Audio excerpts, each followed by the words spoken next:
Alors, ils ont essayé sur l'Argus.fr la Mégane électrique. Donc voyons ce que ça donne.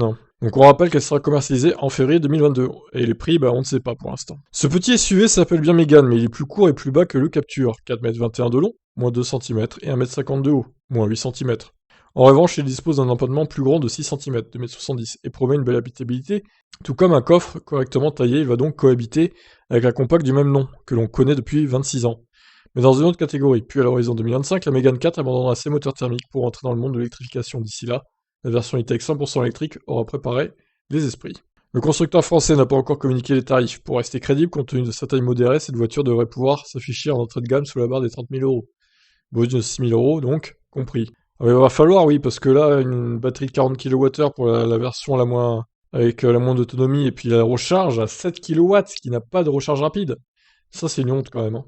Ce qui fait une estimation à 34 500 euros avec la batterie de 40 kWh. À titre de comparaison, une i2008 dotée de 50 kWh mais une autonomie rendue étriquée par sa conso excessive est actuellement proposée à partir de 36 800 euros. Oui, mais elle a la recharge rapide de 100 kW quand même.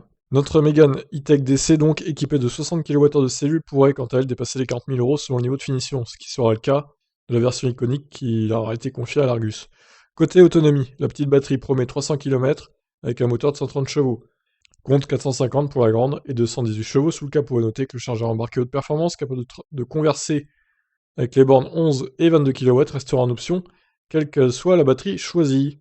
Ça, c'est dommage aussi de ne pas l'avoir mis en série, hein. Alors que sur Zoé, c'est en série. C'est à n'y rien comprendre. L'expérience utilisateur commence à l'approche quand les poignées avant affleurantes se déploient. L'ouverture de la porte libère un habitacle digital et laisse entrevoir une bonne qualité de finition à bord de cette Mégane E-Tech.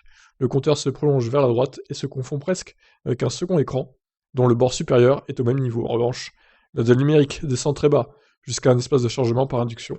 Mal placé, trop bas, et cet ensemble n'est pas la meilleure idée de Renault. Cela oblige même à quitter la route des yeux pour régler la clim. En revanche, la définition des écrans est très bonne, ça change de ce qu'on peut voir à bord de certaines Citroën, DS, Peugeot et Opel notamment. La mise en route ne pose pas de problème particulier, même si le levier de vitesse situé derrière le volant, comme sur une Model 3, n'est pas pratique à manipuler. Bon, après, c'est une question d'habitude, j'imagine, mais au début, ça doit être un peu déroutant, oui, c'est vrai. Avec les essuie-glaces et la commande de la radio, on se retrouve avec 3 manettes à droite du volant, c'est trop. Il y a aussi 2 palettes qui permettent d'ajuster la puissance de régénération selon 4 niveaux, ça c'est bien ça. Depuis la roue libre jusqu'à un frein à ralentissement, mais l'arrêt total à une pédale n'est pas possible. Le volant carré, orné de nouveaux logos Renault, transpire la qualité et la volonté d'offrir autre chose. Les différents modes de conduite du système Multisense se pilotent depuis un bouton placé à l'intérieur de la jante du volant. Ce qui donne une touche sportive à l'ensemble d'ailleurs. Les accélérations, départ arrêté et les reprises autour de 80 km/h font aussi penser à une voiture de sport. Toutefois, la VMAX est limitée à 160 km/h. Oui, bon, alors ça c'est toutes les voitures Renault, hein. Ils avaient communiqué là-dessus d'ailleurs, Renault, comme quoi ils brideraient toutes leurs voitures à 160. Bon, bah là, ça se vérifie encore pour ce modèle. Bon point côté comportement routier, la voiture est agile, ne fait pas totalement oublier son poids, mais témoigne de progrès en la matière. La tenue de route est étudiée avec finesse. La filtration se montre aboutie, même si elle apparaît parfois un peu rigide. Lorsque le rythme s'accélère, on remarque que l'ensemble est bien tenu. Le pack de batterie fait corps avec le châssis et ça se ressent. Le moteur électrique est positionné à l'avant, de manière traditionnelle, sous le capot. Renault a préféré cette architecture à une implantation directe sur le train arrière comme à bord de la ID3 pour limiter les longueurs de câbles et pouvoir imaginer un système de refroidissement en circuit court. Le seul bémol de ce choix technique, c'est que l'espace de rangement espéré sous le capot n'existe pas.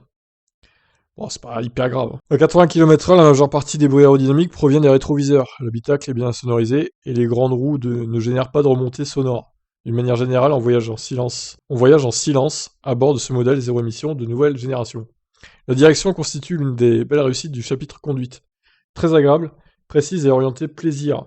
Elle présente un calibrage qui ferait presque oublier que l'on roule à bord d'une voiture électrique, aux commandes souvent un peu artificielles. D'ailleurs, la pédale de frein, elle aussi, donne le change. Sur ces points, les progrès réalisés sont importants. La conso, annoncée au maximum à 16,1 kWh au 100 selon les WLTP, cette valeur semble réaliste puisque nous avons même consommé un peu moins en conduite normale, jusqu'à 20 kWh sur un rythme rapide en abusant quelque peu des relances depuis 80 km/h pour doubler. Ces performances énergétiques démontrent les progrès réalisés en matière de gestion des systèmes. Les avancées concernent non seulement la partie batterie et les cellules, qui échappent au constructeur, mais aussi le soft, le logiciel de gestion de l'ensemble, qui est développé en interne. Celui-ci joue à la fois sur l'agrément de conduite et sur toutes les lois de fonctionnement qui font que la conso et l'autonomie qui en découle est d'un meilleur niveau. Donc quelques photos. Ouais, je trouve l'intérieur assez soigné, moi. Ça fait son petit effet. Ah ouais, c'est ça qui disait le truc sans fil, là. Ouais, c'est vrai que c'est pas... ça a pas l'air très pratique, hein. Si t'as un gros téléphone, bah... c'est compliqué, quoi. Étonnant. Là, c'est pas mal, le petit rangement, par contre. Il y a son truc de... anti-Covid, là, pour se nettoyer les mains. Magnifique.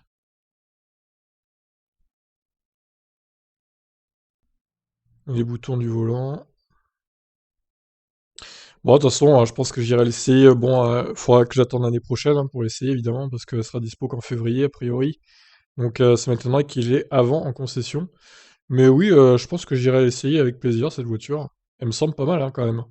Si j'avais pas de Kona électrique, franchement, si j'étais pas encore passé à l'électrique, elle aurait peut-être pu me convaincre.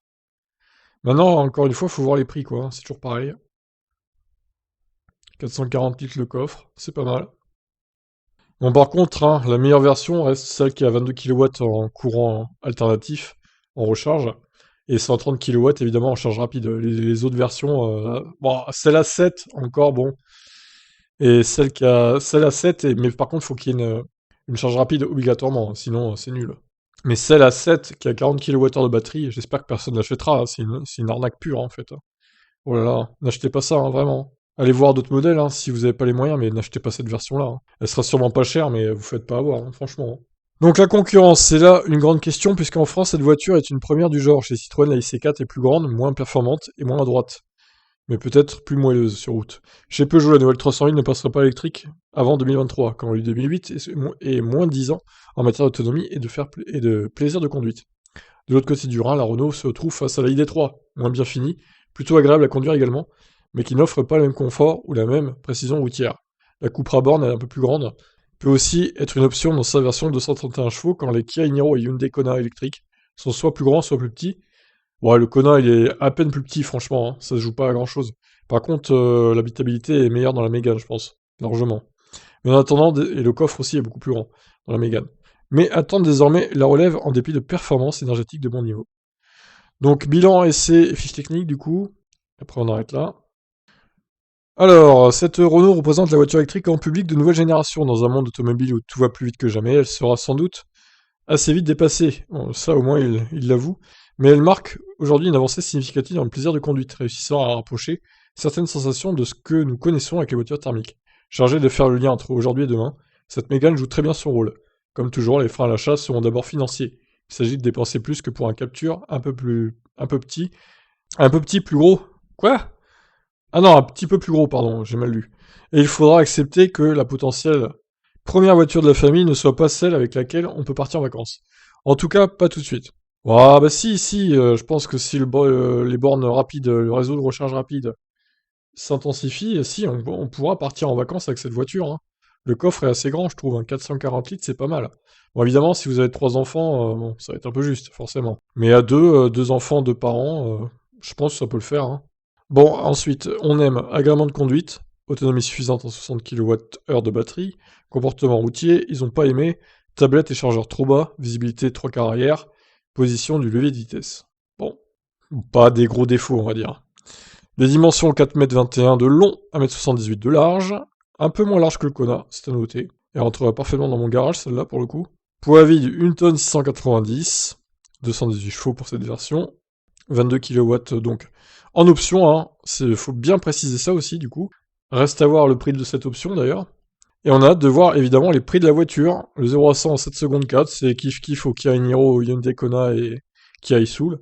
C'est un peu de choses près la même chose, hein, quelques dixièmes près. Et voilà donc pour cette Mégane électrique.